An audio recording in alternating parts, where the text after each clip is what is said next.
আজকে বৃহস্পতিবার 26শে জুন। আমরা বিশ্বের প্রধান খবরগুলো একটু দেখছি। 20 মাস মধ্যপ্রাচ্যে জুড়ে 35,000-এর বেশি হামলা চালিয়েছে ইসরায়েল। ইসরায়েলি হামলায় আহত ইরানি শীর্ষ কর্মকর্তা কমান্ডার সাদমানির মৃত্যু। ট্রাম্পের জন্য হতাশা, জোহরান নামদানি হচ্ছে নিউ ইয়র্কের ডেমোক্রেটের থেকে নির্বাচিত হয়েছেন মেয়র হওয়ার জন্য। তো উনি হয়তো ভবিষ্যতের মেয়র হবেন। তো ইরানে বিজয়ের কথা শুনেই রেজা পাহলভি হাসপাতালে। যুক্তরাষ্ট্র ইরান বৈঠক আগামী সপ্তাহে।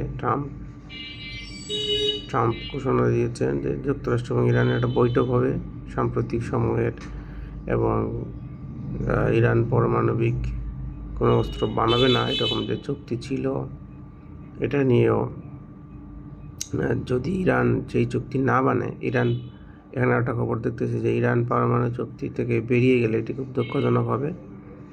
IAEA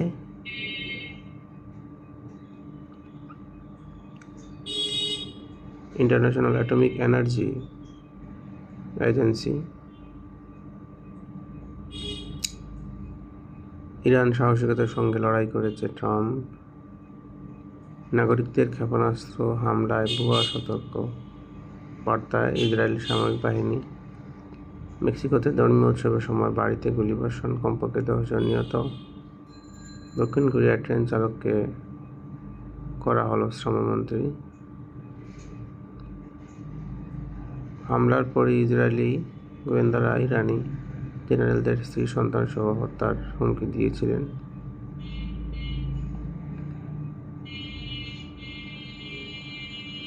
যুক্তরাষ্ট্রের কাছে ক্ষতিপূরণ চাইল ইরান। জাতিসংঘে অভিযোগ দায়েরের প্রস্তুতি।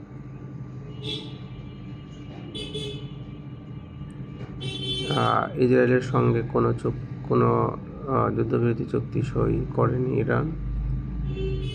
পারমাণবিক স্থাপনাগুলি ভয়াবহভাবে ক্ষতিগ্রস্ত, ইরান বলছে। ইরানের হামলার 6টি গবেষণাগার সম্পূর্ণ ধ্বংস, 9টি ক্ষতিগ্রস্ত ইসরায়েল। ইসরায়েলের যুদ্ধবিরতির পর শেয়ার বাজারে ঊর্ধ্বগতি। ইরানে ট্রাম্পের হামলাকে সমর্থন করে না বেশিরভাগ মার্কিন জরিপে দেখা গেছে। পারমাণবিক অস্ত্র বহনে সক্ষম 12টি যুদ্ধবিমান কেনার ঘোষণা যুক্তরাজ্যের। ট্রাম্পের ধমকে ইরানের আকাশ থেকে যুদ্ধবিমান ঘুরিয়ে এনেছিলেন নেতানিয়াহু।